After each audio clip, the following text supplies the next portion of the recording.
आखिरकार 20 साल बाद भारत और यूरोप के बीच ट्रेड डील हो गई। महज इत्तेफाक कहें या फिर समय का तकाजा। यह ट्रेड डील ऐसे समय में की गई है जब अमेरिका ट्रेड को एक हथियार के तौर पर इस्तेमाल कर रहा है, जबकि ये ट्रेड डील साझेदार की एक बड़ी मिसाल बन गई। हालांकि एक साल बाद यानी 2027 में इस डील के अमल में आने की संभावना है, लेकिन जैसे ये ट्रेड डील लागू होगी, पहले ही दिन से भारत के 90% सामान पर यूरोप इंपोर्ट ड्यूटी घटाकर 0 कर देगा। दूसरी तरफ भारत यूरोप के 30% सामानों पर इंपोर्ट ड्यूटी घटाकर के 0 करेगा और फिर आगे चलकर अलग अलग चरणों में दोनों देश बाकी प्रोडक्ट पर ड्यूटी हटाने या घटाते रहेंगे। लेकिन सबसे अहम पहलू है कि घरेलू हितों पर कोई आंच ना आए, इसका पुख्ता इंतजाम किया गया है इस ट्रेड डील में। जैसे Bharat agriculture sector, auto sector पर बहुत संभल कर आगे बढ़ा है। अब सवाल यह है कि इस डील से भारत और यूरोप के बीच कारोबार की तस्वीर कैसे बदलेगी? क्या इस डील का असर सिर्फ भारत और यूरोप तक ही सीमित रहेगा या फिर दुनिया में होने वाले कारोबार पर भी इसका असर पड़ेगा? क्योंकि ये ट्रेड डील दुनिया की 25% इकोनॉमी का प्रतिनिधित्व करती है। दुनिया में होने वाले कुल ट्रेड यानी एक्सपोर्ट इंपोर्ट का 1/3 हिस्सा का प्रतिनिधित्व करता है। ऐसे में इस डील के बाद दुनिया के बाकी देशों के साथ ट्रेड को लेकर चल रही बातचीत पर क्या असर पड़ेगा? आज आवाज अड्डा में करेंगे इन्हीं मुद्दों पर खास चर्चा। नमस्कार, मैं हूं लक्ष्मण राय और चर्चा में शामिल होने वाले आपका मेहमानों से आपका परिचय कराऊं। इससे पहले आपको बता देता हूं कि इस ट्रेड डील से रोजमर्रा की जिंदगी पर आप पर क्या असर पड़ने वाला है और क्यों इस ट्रेड डील को हम मदर ऑफ ऑल डील कहते हैं। सबसे पहले आप देखिए, अभी जो है यूरोप भारत के सामानों पर औसतन 3.8% की ड्यूटी लगाता है। इस ट्रेड डील के लागू होने के बाद वो घट करके 0.1% हो जाएगा। मरीन प्रोडक्ट पर अभी 26% ड्यूटी लगती है, केमिकल पर अभी 12.8% ड्यूटी लगती है, जो घट करके 0% हो जाएगी। अब देखिए दूसरे प्रोडक्ट पे, प्लास्टिक रबड़ पर अभी 6.8% की ड्यूटी लगती है, लेदर पे 17%, टेक्सटाइल पे 12%। ये सारे प्रोडक्ट पर ड्यूटी घट करके 0 हो जाएगी। अप्रैल यानी गारमेंट पे अभी 12% लगती है, जेम्स एंड ज्वेलरी पर 4% लगती है, इस पर भी ड्यूटी घट करके आपको 0 हो जाएगी यूरोप में। फर्नीचर, कंज्यूमर गुड्स अभी यूरोप भेजते हैं भारत के से, तो वहां पे 10.5% की ड्यूटी लगती है, खिलौने पे 4.7% की ड्यूटी लगती है, ये सब घट करके कितनी हो जाएगी? 0, यानी कोई ड्यूटी यूरोप यहां पे नहीं लगाएगा। अब एक बड़ी महत्वपूर्ण बात है, वो है ऑटो। ऑटो पर भारत ने बड़ा संभल कर कदम रखा है, तो ऑटो पे कोटा के आधार पर ड्यूटी में कटौती की जाएगी, ब्लैंकेट ड्यूटी में रिडक्शन नहीं होगा। इलेक्ट्रिक व्हीकल, लग्जरी कारें, हैवी व्हीकल के लिए अलग अलग कोटा तय किया जाएगा, किस सेगमेंट में कितनी गाड़ी किस ड्यूटी पर आएगी। और खास बात यह है कि 25 लाख से ज्यादा ऑन रोड कीमत वाली गाड़ी पर ही आपको कोटा दिया जाएगा, यानी भारत ड्यूटी घटाएगा। ये 25 लाख ऑन रोड की मतलब ये हो गया कि इसमें आपको जीएसटी, रोड टैक्स सभी शामिल है। अगर यूरोप के हिसाब से देखें तो 15,000 यूरो और उसके अलावा ये टैक्स। 5 साल में 5 चरणों में ड्यूटी को घटा करके 10% किया जाएगा भारत में, यूरोप की उन गाड़ियों पे जो 25 लाख से ज्यादा की कीमत है। जबकि यूरोप की जो ईवी आएगी भारत में, उस पर तुरंत ड्यूटी में रियायत नहीं दी जाएगी। 5 साल बाद यानी 5वें साल में ड्यूटी में वहां पर रियायत दी जाएगी, वो भी कोटा के तहत, यानी एक तय संख्या में। कोटा में यूरोप की बसें शामिल नहीं है, ट्रक शामिल जरूर है यहां पे। दूसरी तरफ आप आइए, यूरोप भारतीय कारों को 2.5 गुना ज्यादा कोटा देगा, यानी हम जितना इंपोर्ट करने के लिए कोटा करेंगे उसका 2.5 गुना ज्यादा यूरोप देगा। यूरोप 5 साल में अलग अलग चरणों में भारतीय कारों पर ड्यूटी घटा करके 0 करेगा। ध्यान रखिएगा, हम 10% करेंगे घटा करके, वो घटा करके 0 करेगा। ये सबसे खास बात है इस ट्रेड डील की। अब एक है वाइन को लेकर के, वाइन पे 2.5 यूरो से ऊपर वाले जो कीमत वाले वाइन है, उसी पर भारत ड्यूटी घटाएगा।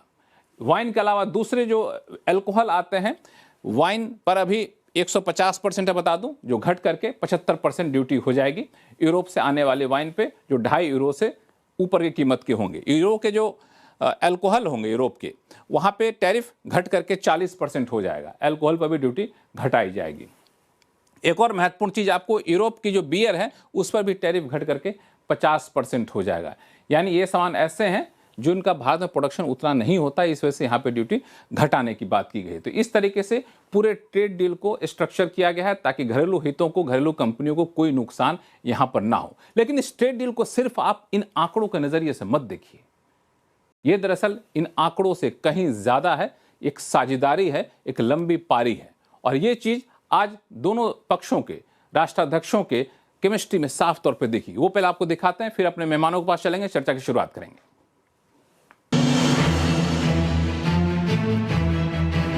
ये राइजिंग इंडिया है, तेजी से तरक्की की राह पर आगे बढ़ते राष्ट्र की यात्रा में मील का पत्थर। 18 साल की मेहनत और इंतजार के बाद ये मुकाम हासिल हुआ है। वो डील पूरी हुई जिसे दुनिया आज मदर ऑफ ऑल डील्स कह रही है। ये एक करार ही नहीं बल्कि समृद्धि का ब्लूप्रिंट है। भारत और यूरोपियन यूनियन के बीच ट्रेड डील भारत और ईयू के रिश्तों में नए युग का शंखनाद है। Prime Minister, distinguished friend, we did it. We delivered the mother of all deals.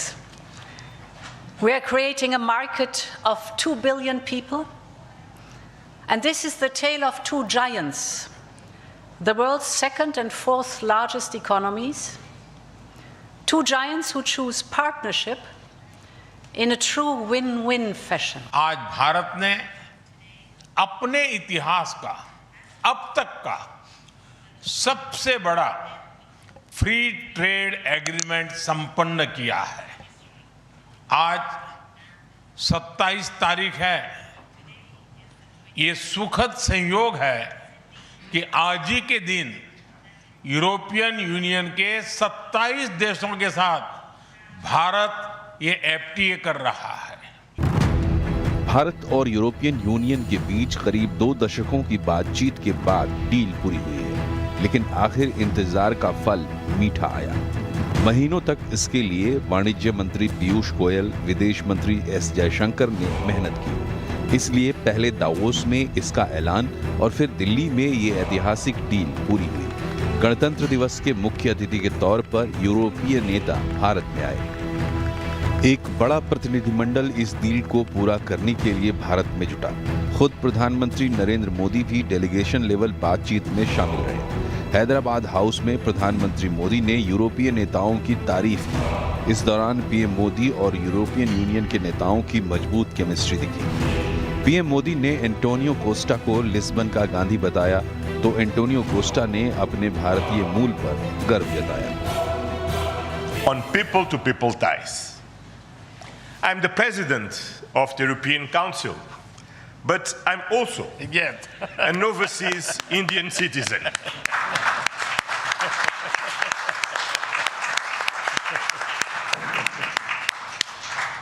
Then, as you can imagine, for me, it has a special meaning.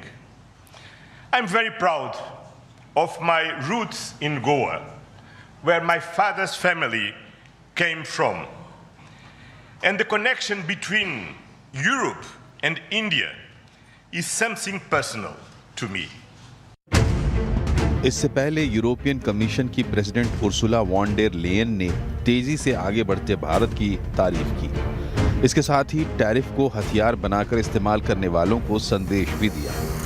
इस डील को पूरा करने के लिए मेहनत करने वाली टीम भारतीय वाणिज्य मंत्री पीयूष गोयल और विदेश मंत्री एस जयशंकर की खूब तारीफ की। इसके अलावा गणतंत्र दिवस के मौके पर शानदार मेहमान नवाजी के लिए भारत की तारीफ की। उन्होंने भारत की सफलता और यूरोप से बढ़ती प्रगाढ़ता का जिक्र भी किया। पीएम मोदी ने ग्लोबल ऑर्डर के लिए भी इस डील को एक बड़ा मैसेज बताया। राष्ट्रों के संबंधों में कभी-कभी ऐसा क्षण आता है जब इतिहास स्वयं कहता है, यहीं से दिशा बदली, यहीं से एक नया युग शुरू हुआ।